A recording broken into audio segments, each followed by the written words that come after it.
Hi, Steve Gordon here, your friendly neighborhood diamond bar carpet repair expert.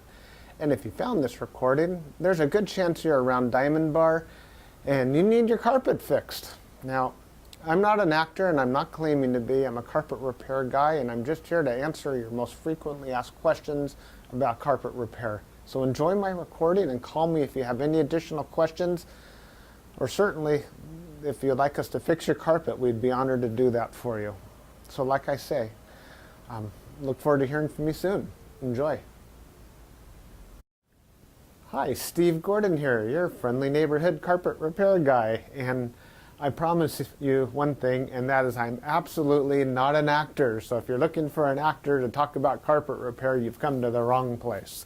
But if you want to know about carpet repair, whether it be carpet stretching, patching, Berber carpet repair, commercial carpet repair, transitions between your carpet and a floor, maybe your stairs need repaired, a seam could need repaired, or a few other things, well, in that case, you have come to the right place, because I'm going to talk to you about that, and I'm going to try to answer as many of your most frequently asked questions as possible. And before I get to that, I am going to talk to you a little bit about our guarantee, how to get an estimate, the bid, and a couple other details. So, I hope you enjoy my recording, and please be patient with me because I don't have a script. I've got a dozen notes here to go off of, and it's just going to be right off the top of my head, and try to really just answer all the questions I can ahead of time so that you have a little bit of education when you call us, and I certainly hope you do. So first, I'd like to talk about the guarantee. When you call us, you're going to get a 100% unlimited unconditional lifetime labor guarantee. And what I mean by that is that either you or your carpet or both are going to be completely, absolutely, and thoroughly worn out before you ever have to pay to have that carpet fixed again. So again, 100% unlimited unconditional lifetime labor guarantee, that's forever. How you get your estimate in the first place is after you watch this recording, give us a call here at the office, and we're going to give you something like a phone guesstimate. We'll give you an idea of what you might expect to pay. We might tell you something like between $150 and $300, or we might say between $200 and $400, or something like that. We're not going to know exactly, or even not even all that close, how much it's going to cost to have us fix your carpet for you. So if you feel like we're in the right sort of price range, then we're going to schedule an appointment to come on out and actually give you an absolutely free, no obligation bid. At that point, if you feel the bid is fair, and I'm sure you will because it's our business model to give you a fair price so that we could do the job right then and there all in one trip. We would really love to just do it in one trip. Now, I understand that sometimes you need to get a bid on one trip and then come back at a different time, have us come back at a different time to actually do the work. But by and large, it's normally best to just get it all done all in one trip, and that's how we'll give you the best price as well. After all, driving out to your place once is going to be less expensive for both of us than it would be to drive out to your place 2 or more times. Now, another thing about the absolutely free, no obligation bid is at that point, we're going to actually have an opportunity to see the work. We're going to see exactly what needs to be done because you see, when you call us on the phone, even though you think you've explained the situation thoroughly, it's very likely that either myself or one of my assistants here that helps me answer the phone won't really understand exactly what we're dealing with until we actually see it. And so that's why we really do want to come out and give you a bid in person. And by the way, if you don't like the bid, if you don't think it's fair, we're going to walk away absolutely empty-handed, and that makes us sad. So sad, because we want to be out there, we want to fix your problem and put a check in our pocket and go off to the next one. After all, this is what we do for a living. This is how we feed our families. Speaking about money, please don't pay cash. We would really prefer that you pay with a check made out to Creative Carpet Repair, or use a credit card. You can call in the office with a credit card. So cash, it's against the agreement I've made with all my contractors. Now, If you work with me directly, if I'm the actual contractor that shows up to your house and you want to pay me cash, I'm happy to take it. But for any other contractor throughout my entire company, please don't pay cash. Now, I want to talk a little bit about the carpet repairs. I've got a little bit of housekeeping out of the way. Let's talk about carpet stretching. Most people wonder why their carpet is all rippled up. So if you look out at your carpet and you see more waves than the ocean, or it's more rippled up than you can believe, and there's peaks and valleys in your carpet and you're getting seasick just looking at it, or if it's a trip hazard, there's a real good chance that your carpet was never stretched in tight enough to begin with. You see, whoever stretched your carpet the first time around more than likely didn't use a power stretcher. Now what a power stretcher is a pole that it butts up against one wall on one side of the room, and this pole runs all the way across the room to a head that's on the other side. And when we push down on this handle, the carpet gets stretched, and it gets stretched so tight that we have no doubt at all that we're going to be able to live up to that unlimited, unconditional lifetime waiver guarantee. That carpet will never ripple up again. You have my absolute word of honor on that. And if I'm wrong, we'll do it again for no charge at all. When we stretch carpet in a room, it's always best to have the room completely empty. We could empty the furniture out of the room for you if that's what you need, but more often than not, the customer will want to get as much as possible out of the way. Now, don't strain yourself. Don't go moving a giant king-size bed or a dresser that weighs, more than 10 elephants. That's not cool. We have special tools. We have these sliders that we can put underneath the legs of the furniture.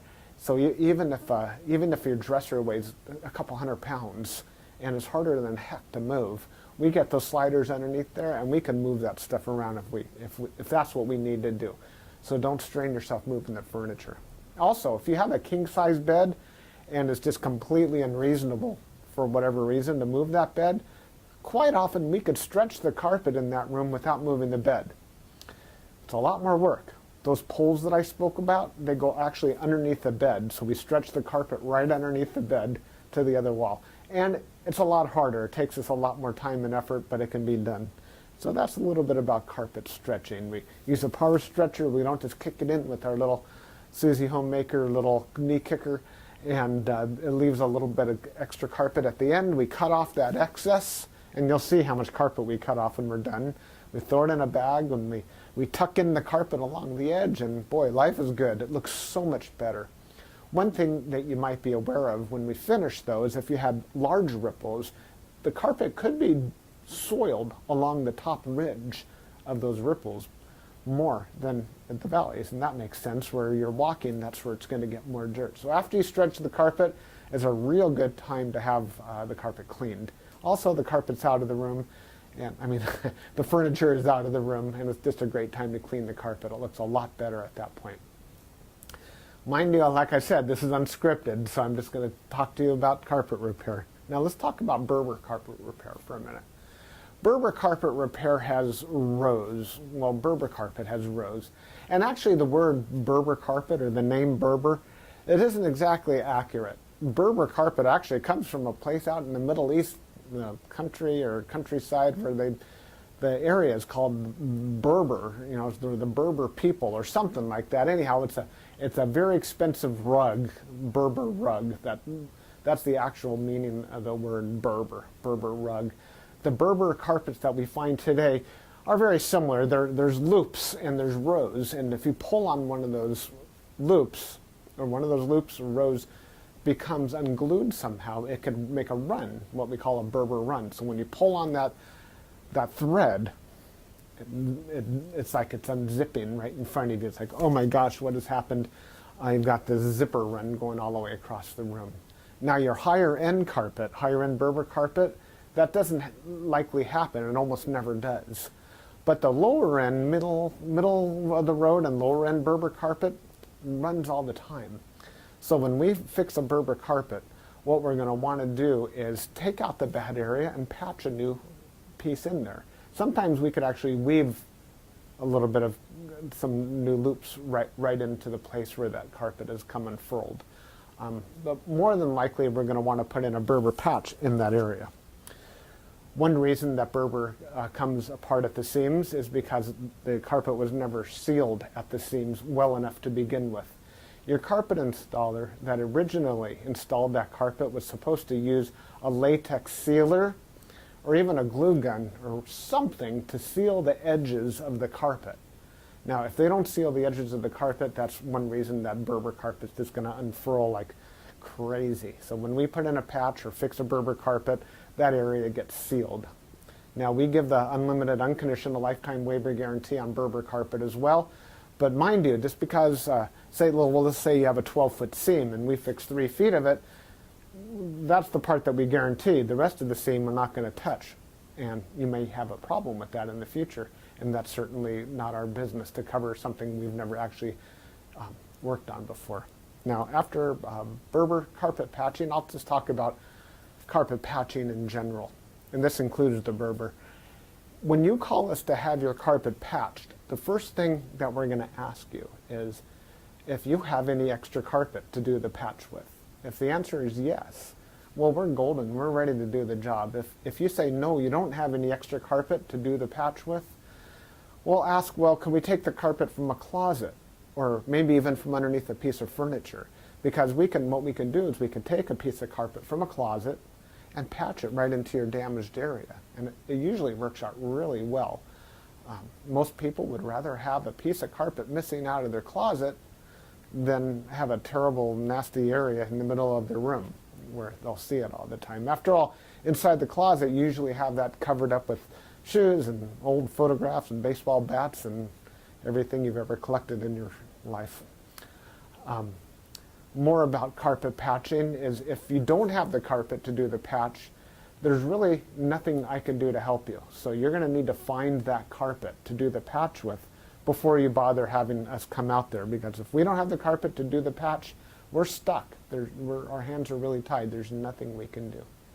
Now, you're probably wondering how the patch is going to look when we're finished.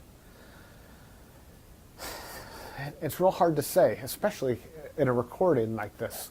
So just between you and me and a million of our closest friends here watching this recording through time, that patch is likely to be visible. You see, if you take a piece of carpet that's never been walked on, it's never been soiled, it's never seen the light from the window coming in so it hasn't faded out, and you take that brand new looking type of carpet or piece of carpet and patch it in to an area that has been worn, it has been soiled, it has been faded out by the sunlight, well, certainly you're going to see the difference between the new carpet and the older carpet because it's patched right in the middle there. Certainly it's going to look a lot better than the situation you probably have right now, but patches are visible. Another reason a patch might be visible would be because, well, thick carpet, thick nap or plush carpet hides the seams quite well. A short nap carpet, like a Berber carpet, for example, or any of the commercial type carpets, they're very short nap. They show the seams far more. Another thing is that the rows have something to do with it. When we cut a carpet in the same direction as the row of the carpet, well, those seams are by and large less visible than the seams that we cut that cross the rows. When we cross the row, well, it's unavoidable to do that if that's what we have to do to make a patch. And those seams stand out a little bit more than the ones that go along with the rows. So carpet patching, that's what we specialize in. We could absolutely do that for you. Have the carpet available for us, and we also back up our patches forever, just like everything else, just forever and ever and ever. That patch will never come up. After patching, well, we could talk a little bit about pet damage also when we talk about patching. If you have an animal, a dog or a cat, or I've even seen it's been a bunny or a few other animals that have actually gotten locked behind a closed door. What'll happen is they'll get that separation anxiety and they'll try to dig their way out and they'll just rip the heck out of the carpet. That's one of the main reasons we'll do carpet patching. If that's the case, well, certainly it's just like any other patch. You supply the carpet, we'll put it in. However, if that animal didn't tear up the carpet, if they actually urinated on the carpet, there's a whole other thing we can do about that, and I'm going to need your help for that. what we'll do is we're going to ask you to go to the pet store or go online and buy twice as much of a product as you think you're going to need, maybe 4 times as much, to actually kill the odor. Now, the product I'm talking about is actually an enzyme, and what we'll do is we'll pull back the carpet, we'll remove the padding, clean the floor, and you'll pour this enzyme onto the floors underneath it all. And that enzyme will eat up all the proteins that contribute to the smell of the urine in your carpet. Then we'll put in new padding, and you'll pour that enzyme cleaner all over the backing of the carpet as well at that time. I'll reinstall the carpet, and then one more time we'll use that cleaner and we'll just soak that area of the carpet with that enzyme one more time. And that's likely to kill the scent altogether. That smell should be completely gone. If not, it's probably because your animal found another place that you don't even know about, and I'm sorry about that. There's nothing we could do about your animal. Now that we've spoken about pet damage, I like to talk about carpet to floor transitions. A lot of people call us because they put in a new floor. Maybe it's a tile or a wood floor, and their carpet now needs to be finished along that edge. More often than not, we don't need to put in any kind of metal there. There's a lot of different types of situations where you do want a metal. If you have an apartment building and you want the carpet to last a long time, between the carpet and, say, for example, a linoleum floor, we could put some metal there. There are flat metals. They're the type of metals that they're called, I've called them beat-down metals before. I'm not sure exactly what they're called. Beat-down metals, they're golden, they're silver, and the carpet goes right in there and it gets hammered down, gives a nice clean edge, and it protects the edge of the carpet for a very long time. But if you're like most homeowners, that's not why you're calling us for a transition. You're calling for the transition because you just put in a nice marble or travertine floor, or maybe a wood floor. And so what we'll do with that is we're going to pull back the carpet and put in a new tack strip right up alongside that floor. Now that floor is going to be holding the place as if it were a wall. So here's your floor, here's your tack strip right in front of it. We're going to pull the carpet over that tack strip and tuck it in right there. So all you're going to see is a nice smooth transition between the carpet and the floor. Now, many times when you put in a new floor, it's important to put in some work into the subfloor underneath, and that might include using hardy backer or some other type of material that raises the floor up even higher than it would have been. So let's just say, for example, you've got a 1/2 inch new tile and another 1/4 inch of underneath there of a hardy backer, or it could even be more. It could be 3/4 of an inch altogether, or even more, that is higher than the carpet. That's extreme. It's usually not that high, but let's just say it is. If we just bring the carpet up and end it right there, well, you're going to stub your toe against that thing. You're going to be cursing to holy high heaven every time you do that. It's just not fun at all. Trust me, it's not. You'll understand if you ever do that. What we're going to want to do in that case is one of two different solutions. We're going to do one of two solutions. One is we can pull back the carpet quite far and use a product like a Fix-All, which is a very fine cement type product. And we're going to feather in a nice ramped area, so we raise the level of the floor slowly up to meet it. What's great about that is the floor and the carpet will be at the same level, then you won't stub your toe. What's not so great about that is when you're walking up that little ramped area, well, you feel like you're walking uphill. There's really no way around that I know of outside of pulling out all your carpet and floating a whole new layer of concrete, self-leveling concrete on the entire concrete floor and underneath. That's a lot of work. It's possible that would be the perfect way to do it if I were working on a $10 million home in Beverly Hills, that's probably what I would be doing. I would be raising the entire floor to be level with, so the carpet could be level with the floor. But here in the real world, what we'll normally do is rise it up with some Fix-All, or we could do it even easier. We could use shingles, cedar shingles. Cedar shingles are about that long, and that makes a nice little ramp up. And it normally works just beautifully. It's quick, it's easy, we can get it all done in one trip. So we're going to raise the level of the carpet right up to the level of the floor, and you're just going to be happy as can be about that. Some transitions are round, curved. Other transitions could be squared. There's 100 types of transitions out there. And if you look on the internet under carpet to floor transitions, you're going to see a lot of examples. Perhaps even on my website, you can see some other examples. And so when you call us, you can explain what you're dealing with, and that would help us with the program here. Stairs. So, do you have a problem with the carpet on your stairs? I did a job like this just today, where the cat had actually torn away the corners of almost every stair all the way up the stairway. The lady was not happy about this. My solution to this was that, well, first of all, I asked her, do you have any extra carpet? And the answer was yes. You can take the carpet out of a closet. And I told her, well, you're going to have carpet missing out of a closet. And she said, well, that's fine. You can put this carpet in the closet. So she had something that didn't match at all. And she didn't mind because, well, she just didn't care that the carpet in the closet didn't match halfway through. So I took the carpet out of the closet, and the first thing I did is I completely replaced the first two stairs, because after all, the first stair or two wears out faster than everything else anyhow, and those first two stairs were pretty trashed. Instead of just fixing the little corners, just replace the entire stair if you can. It'll make a world of difference to have something new there.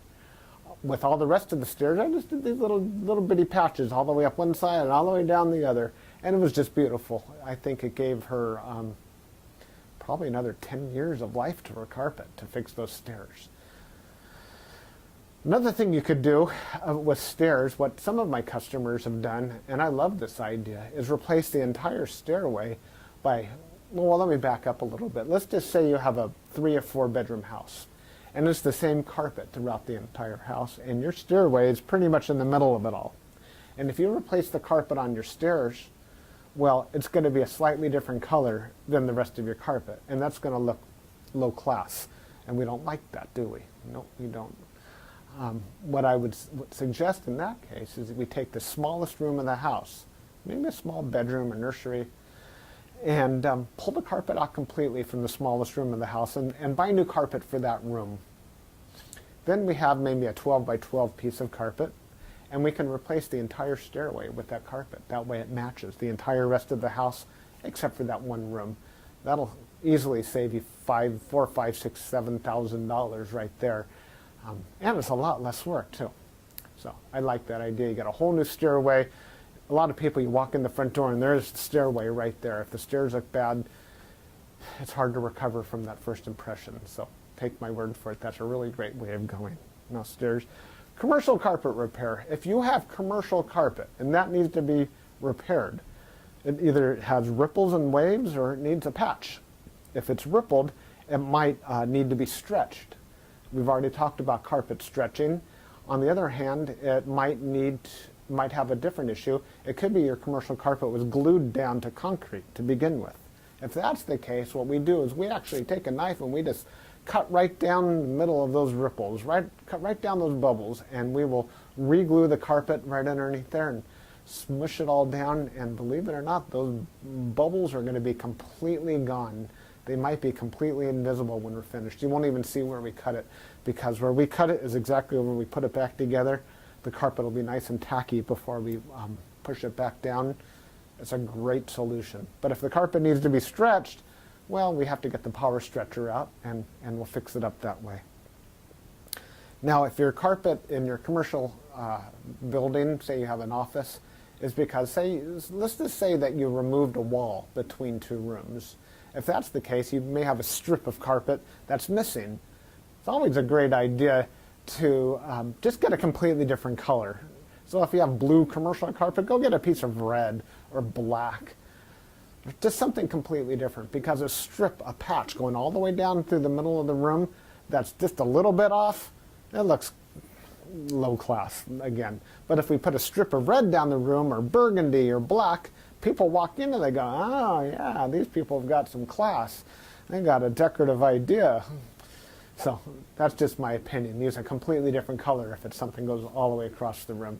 Now if it's just a patch, a small patch for whatever reason, and you have a little extra carpet, we can always patch it in with whatever you have. Seam repair.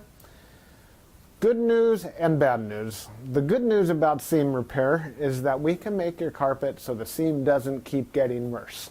The bad news is that if it looks bad now, it's probably not going to ever look good again, regardless of what we do to it. Seams have to be done properly the first time. You see, when we seam a carpet together before it's installed, we'll use a straight edge and we'll cut down both sides of the carpet, and then we're going to seal the carpet on both edges, and then we're going to seam it together, and it'll be perfect.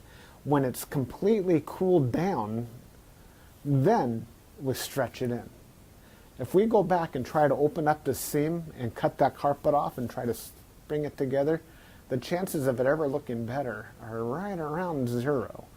So I'm sorry to tell you that your seam repair, we can make it possibly look a little bit better. We can make it stop getting worse. We can make it not be a trip hazard any longer.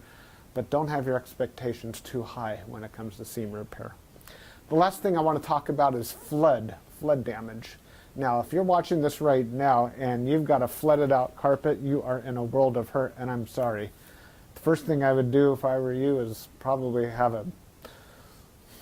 about 3 fingers of scotch. And then I would go ahead and get an extractor, like a hot water extractor. You can rent them at the just about any rental yard, and just start extracting all the water. Pull back the carpet, get rid of all the padding that's underneath your carpet. Rent a couple of blowers, or as many blowers as you need, and these things, they kind of look like a snail. As a matter of fact, that's their nickname in the field. We call them a snail. And they're shaped like that, and boy do they ever blow. And you can blow dry the whole underneath of your carpet.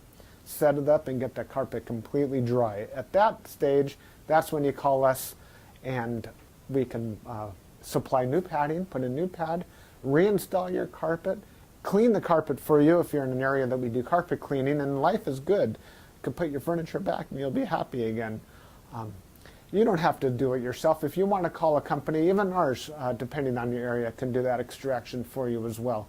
Now, if it's really flooded, I mean, seriously, like you're ankle deep in water, don't even bother. It's beyond almost everybody's ability. That means that your baseboards are all going to be all wet. A professional company will come in and remove your baseboards, and we don't do that ourselves. They'll remove your baseboards, they'll drill holes in the wall, attach blowers to your walls, and blow dry the entire area, inside the walls and out, the carpet, the floor, the whole shebang. And then we can come in and put the carpet back down at that point. So I hope that I've answered your questions. If you have any additional questions, now that you've heard me talk for the last I don't know how long, feel free to call me here at the office. I would be just tickled pink to hear from you. If I'm not here, one of my assistants, whoever answers the phone, will be well trained and will be able to answer any questions that you have about carpet repair. And then at that point, we'll be absolutely positively honored if you would have us just come on out to your place and fix your carpet for you. And that's all I have to say. Again, I'm Steve Gordon, and I promised I wasn't an actor, and by now you believe it. I'm a carpet repair guy, and I'll be looking forward to hearing from you, so please call me. Thanks. Bye-bye.